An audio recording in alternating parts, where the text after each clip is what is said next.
Merci Nicolas. Alors on se fait un petit commentaire avec Guy et Nicolas tout à l'heure. C'est une journée où il faut être, idéalement, il faudrait être chauve, barbu, à lunettes. Ceux qui ne connaissent pas bien Guy encore et Ferman, vous verrez que... Je vois des chevelus au premier rang qui se sentent très gênés. Alors je vais essayer de faire un tout petit peu de pédagogie pour cette première journée et de vous dire un peu ce qu'est la FIAC, parce que c'est quand même, ce n'est que la première journée organisée de ce type, depuis 2 ans que la FIAC existe. Il nous a semblé utile de faire un peu de pédagogie, parce qu'on sait que le projet est très beau, mais on sait aussi que quelquefois il est mal connu dans son intention, dans son organisation. C'est ça que je voudrais essayer de partager quelques instants avec vous dans les 3 quarts d'heure qui suivent. Quelle menace. Alors, la première journée, c'est la première journée de la FIAC. C'est la première journée de la FIAC.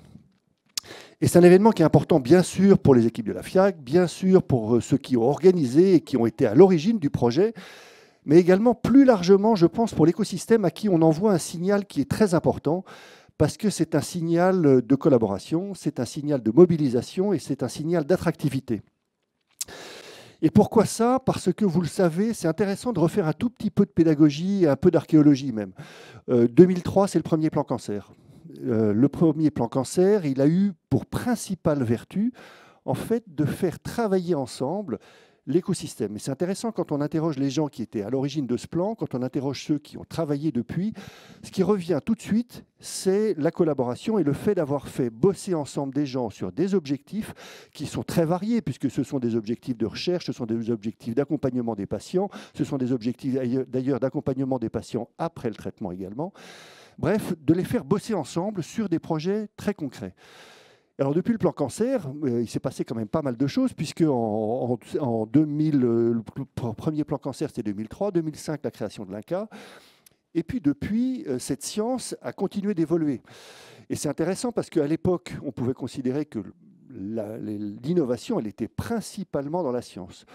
Or aujourd'hui, l'innovation, elle a pris un caractère assez nouveau puisqu'elle s'est enrichie non seulement de la data, ce qui existait déjà, on n'a pas attendu les années 2020 pour s'intéresser à la data, mais elle a pris quand même une dimension nouvelle. Et aujourd'hui, on parle d'intelligence artificielle. Peut-être que certains d'entre vous étaient hier à la journée de la e-santé, où on a parlé d'intelligence artificielle toute la journée. Donc aujourd'hui, cette innovation qui résidait principalement dans la science, aujourd'hui, elle prend un caractère nouveau avec le rôle de la data et le rôle de l'intelligence artificielle. Et donc, en fait, la FIAC est partie de ça, en mettant bout à bout ces quelques éléments que sont, d'une part, c'est dans la collaboration autour de projets concrets et de projets communs que les choses peuvent avancer, et puis, bien sûr, il faut trouver un chemin pour fertiliser, mettre en avant et mieux utiliser cette data et son usage, notamment dans le cadre de l'intelligence artificielle, avec finalement 2 objectifs. Le premier objectif, c'est effectivement d'accélérer la proposition de solutions nouvelles pour les patients, pour tous ceux qui attendent ces traitements et ces accompagnements performants. Et puis la deuxième, c'est de créer un écosystème qui soit un écosystème attractif. On sait qu'en France, nous avons un terreau très fertile dans le domaine, d'une part, de la data, avec le SNDS qui a été créé en 2016, mais également en matière d'historique sur ce sujet, et bien sûr avec ce que on peut appeler un réseau d'excellence à travers, d'une part, bien sûr, les CHU, mais d'autre part également tous les centres Unicancer. Et donc on a une expertise, un réseau, une masse de données qui est exceptionnelle. Et donc, l'idée est partie de là en se disant comment allons-nous faire fructifier ça en créant les conditions de l'attractivité. Parce qu'on sait aussi, et ça fait partie de notre expérience à tous, c'est que l'environnement français est certainement très fertile, mais il peut lui arriver parfois d'être un peu complexe. Et donc, c'est le rôle des pionniers. Et le rôle des pionniers est véritablement de créer ce chemin et d'apprendre en commun. Et je vais revenir sur ce point parce que c'est vraiment l'enseignement premier. Et le parti pris de la FIAC est vraiment de se dire, nous allons faire travailler ensemble un certain nombre d'acteurs essentiels, et en particulier ceux que j'appelle les pionniers, ceux qui étaient là à la première heure, autour de projets concrets. Les projets concrets peuvent réussir ou peuvent se planter. Et l'important aujourd'hui, là où nous en sommes, c'est justement d'apprendre. Et d'apprendre de façon collective. C'est-à-dire que tous les projets qui sont apportés seront des projets dont nous allons apprendre sur les succès, mais également les échecs ensemble. Alors, à l'origine, en 2022, donc c'est quand même pas si vieux, à l'origine, en 2022, on trouve quatre acteurs. On trouve d'abord un groupe de 9 laboratoires qui sont des laboratoires de premier plan dans la recherche et dans le développement de solutions et de traitements pour les patients dans le domaine du cancer. Et c'est important parce que ces laboratoires sont des laboratoires de premier plan, d'une part par leur engagement, mais également parce qu'ils ont également les moyens de s'engager, notamment financiers, sur ce type de projet de collaboration. Le deuxième, c'est bien sûr l'INCa. Et en France, quand on a une institution comme l'INCa que l'on peut mobiliser autour de ces projets, notamment dans l'accès à une data de qualité, c'est absolument essentiel. Le troisième, c'est qu'il faut évidemment il nous faut un expert de la data, et donc le Health Data Hub fait partie également des membres fondateurs. Et puis enfin la BPI, parce que rien ne se fait sans un peu d'argent. Et donc la BPI a été également à l'origine de ce beau projet. En parallèle de ça, donc, ces acteurs se mobilisent, et je vais vous expliquer un peu comment ça se fait, mais finalement, ils se mobilisent en apportant des projets, c'est-à-dire que chaque membre fondateur, chacun des 9 laboratoires, a abondé d'un ticket, si je peux dire, et chacun, grâce à ce ticket, peut développer, proposer 2 projets. Et ces projets vont être menés en collaboration avec les autres, approuvés avec l'ensemble du conseil d'administration. Et ces projets, les résultats de ces projets seront partagés avec l'ensemble de ces participants et de l'écosystème. Alors à côté de ça, on a bien sûr une gouvernance qui est un peu adaptée. Il nous a semblé en particulier très important de compléter cette gouvernance de 2 comités. 2 comités d'experts. Le premier comité d'experts, c'est le comité des parties prenantes. Dans le comité des parties prenantes, je vais oublier personne, mais on retrouve Unicancer, on retrouve les CHU, le PSCC, le European Institute of Technology, si je ne me trompe pas, et je crois que je n'ai oublié personne. Et l'objectif de ce comité des parties prenantes, c'est de stimuler les réflexions et d'élargir le champ d'action de la FIAC. Donc il a un côté de fertilisation et de mobilisation de l'écosystème autour de ces sujets. Le deuxième comité qui est très important, c'est le comité des partenaires. Et dans le comité des partenaires, on trouve des acteurs de l'innovation en matière de data, d'IA, et sa mission est de conseiller stratégiquement le CA sur les opportunités d'accélération. J'ai oublié dans le premier comité, évidemment, les patients. Voilà, absolument, qui sont là, et j'allais me faire engueuler, Frédéric le timer. Voilà, ça fait 2 raisons de me faire engueuler, pardon. Et donc, effectivement, donc vous voyez, ces 2 comités viennent épauler les travaux du conseil pour stimuler ici l'écosystème et là, fertiliser également, lui proposer des solutions innovantes. Alors, tous ces gens-là sont épaulés tous ces projets sont accompagnés par les équipes de la FIAC. Les porteurs de projets créent donc un process, mais aussi une culture commune et une méthode commune. Et donc, grâce à l'expérience qui est acquise ensemble, on constitue une sorte d'expérience commune dont l'objectif est ensuite d'être partagé avec ceux qui rejoindront la FIAC dans un second temps. Et donc, l'objectif de ces pionniers est un peu ce qu'en montagne on appelle équiper une voie, c'est-à-dire de créer, de constituer le passage pour que les autres entreprises qui apporteront des projets par la suite puissent y passer. Et là, il y a un rôle essentiel sur lequel je veux insister, c'est que ces pionniers doivent également travailler avec l'écosystème. Je pense à la HAS, je pense à l'EMIA et je pense à des tas de gens pour justement faire que cet écosystème s'adapte, comprenne et intègre mieux les préoccupations. Nicolas, ne me vire pas, j'en ai encore pour 2 minutes. Et après ça, on va apporter à l'ensemble de ces acteurs non seulement une méthode, mais un patrimoine de données, un patrimoine en oncologie, et puis effectivement un cadre de méthode. Un point sur lequel je veux vraiment insister, c'est que fort de ça, en 2024, 1 € sur 2 qui est investi à la FIAC retourne vers l'écosystème justement de ces entreprises, de ces startups qui portent et testent de l'innovation. Donc voilà ce que je pouvais vous dire juste en introduction sur cette FIAC. La FIAC est aujourd'hui en train de récolter ses premiers résultats et donc ils sont partagés, ils vont être publiés pour certains déjà assez rapidement. Et donc la FIAC est en mesure aujourd'hui, petit à petit, d'accueillir de nouveaux membres qui vont venir rejoindre cet écosystème et partager donc cette expertise. Alors juste avant de passer la parole à Marco, qui va nous dire un peu plus concrètement ce que sont les premières réalisations de la FIAC et ce qu'est la vision de la FIAC, je voulais juste terminer d'abord, bien sûr, en vous remerciant d'être là, mais je voulais remercier ceux qui sont à l'origine de cette intuition assez géniale sur le fait qu'il faut créer une filière dans laquelle les gens vont collaborer sur ces projets, apprendre de leurs succès et apprendre de leurs échecs.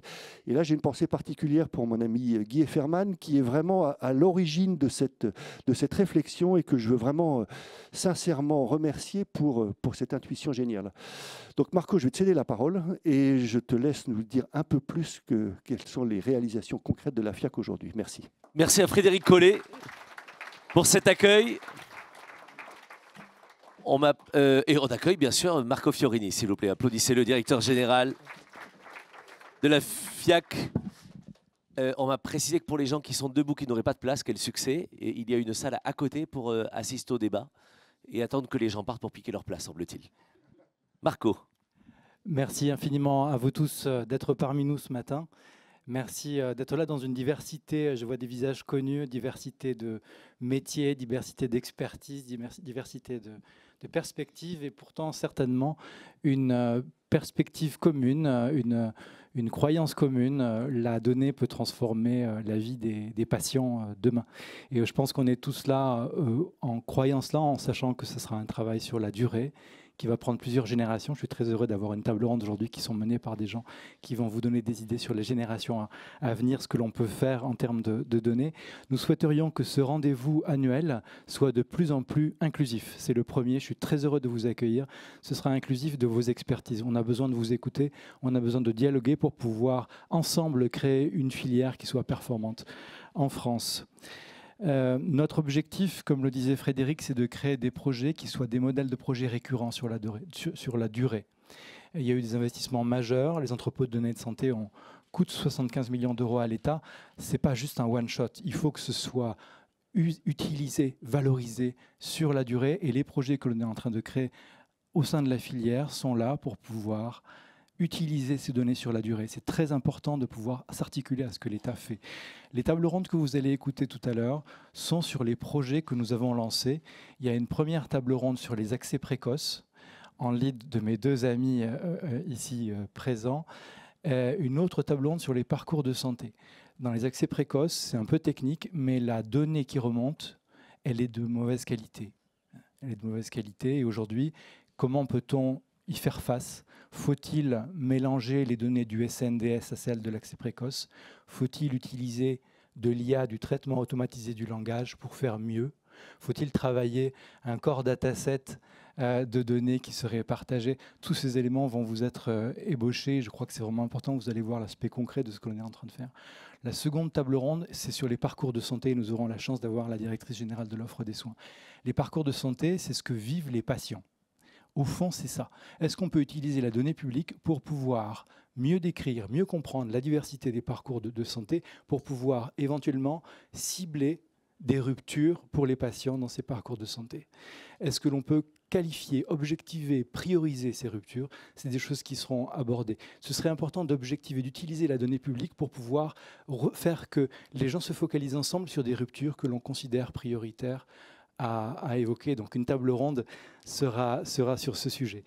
Je voulais remercier les industriels, parce que les industriels sont ceux qui ont conçu les projets que vous allez discuter et qui vont être présentés sur ces thématiques d'accès précoce, de parcours de santé. Mais au-delà des industriels, il y a tous nos fondateurs, avec l'Alliance de recherche et d'innovation des industries de la santé. Je cherche Marc, mais il doit être quelque part.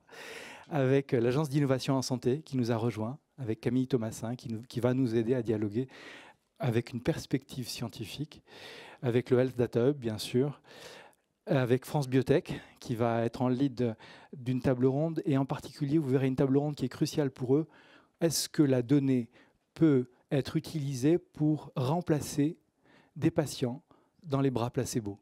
Cela ferait descendre le coût de certaines recherches et boosterait plus avant l'innovation qui est portée par les biotech françaises. Donc c'est quelque chose qu'on aimerait vraiment développer. J'ai encore 3 minutes et je conclus. Évidemment, les patients seront là à toutes les étapes, parce qu'on fait ça pour nous, qui sommes des patients en puissance. Je voudrais aussi remercier très chaleureusement la Haute Autorité de Santé, l'Agence européenne du médicament, l'ANSM d'être parmi nous aujourd'hui. Avec des amis, on a l'habitude de dire qu'on est tous des organes d'un même corps. Il faut que la France, dans tous ses organes, soit efficace, compétitive, parce que la compétition est mondiale. Et vous aurez la chance d'avoir Camille Thomasin, Pierre Desmolis et également Antoine Vanier qui vont participer à ces tables rondes, parce qu'au fond, ce qu'on a besoin de partager, c'est les potentiels de toutes ces nouvelles technologies, mais aussi, sincèrement, leurs limites. Il faut que tout le monde puisse avoir en tête les potentiels et les limites. Il faut que cette acculturation se fasse avec eux. Un dernier mot pour vous dire que l'innovation qui nous prend, comme tu le disais, 1 euro sur 2 sur le budget de la filière, puisqu'on réinjecte 7 euros dans les gens qui font de l'innovation, sur les grands modèles de langage, sur le traitement automatisé du langage, sur de la clusterisation avancée. Ce budget, il est fondamental parce qu'il prouve que notre rôle, c'est de co-maturer l'innovation. Qu'est-ce que ça veut dire? L'innovation, c'est toujours un dialogue. Un dialogue. On en parlait tout à l'heure avec Nathalie. L'innovation, elle est rarement parfaite tout de suite. Il faut dialoguer avec les innovateurs pour pouvoir converger progressivement vers quelque chose qui est scalable et qui soit utilisable par les grands industriels que Frédéric ou Corinne connaissent très très bien. Donc on a besoin de ce dialogue et finalement c'est notre travail essentiel. Et avec mes amis, je vois, Vin, on passe beaucoup de temps à dialoguer pour faire converger les gens. On utilise ce qu'on appelle le dialogue compétitif pour sélectionner des gens qui vont nous aider dans les projets aussi innovants que celui que porte Hervé, qui est sur la qualité de vie et qui vous sera présenté l'année prochaine parce qu'il a été lancé il y a quelques jours seulement. Juste quelques mots de conclusion pour pouvoir vous remercier de votre temps dans vos agendas chargés, d'être avec nous, les collègues également à distance. Merci de votre temps. N'hésitez pas à briser la glace. On a envie que cette journée nous aide à définir notre plan d'action. On a besoin de vous, donc n'hésitez pas, la salle est relativement petite, je crois qu'il y a 150 ou 160 places, donc n'hésitez pas à nous interrompre, à dire quelle est votre perception des choses. On en a besoin pour pouvoir avancer. Ça, c'est le mot pour pouvoir conclure. Un dernier élément, tout cela sera consigné dans un rapport. On va essayer de le publier d'ici 1 mois. Je sais que Camille Arnaud, qui est à distance et qui rédige les choses, a cela en tête. Je voudrais surtout également remercier, en conclusion, mon équipe. Lucas, qui a travaillé comme un fou pour que la journée soit là, qui doit être quelque part. Anémone, qui est en régie. Anémone et aussi les collègues d'AI4Health, Sébastien, Caroline et Stéphanie Trang, qui est à distance. Un grand merci à vous, cette journée est la vôtre. Au plaisir de parler et de dialoguer. Merci, cher Marco.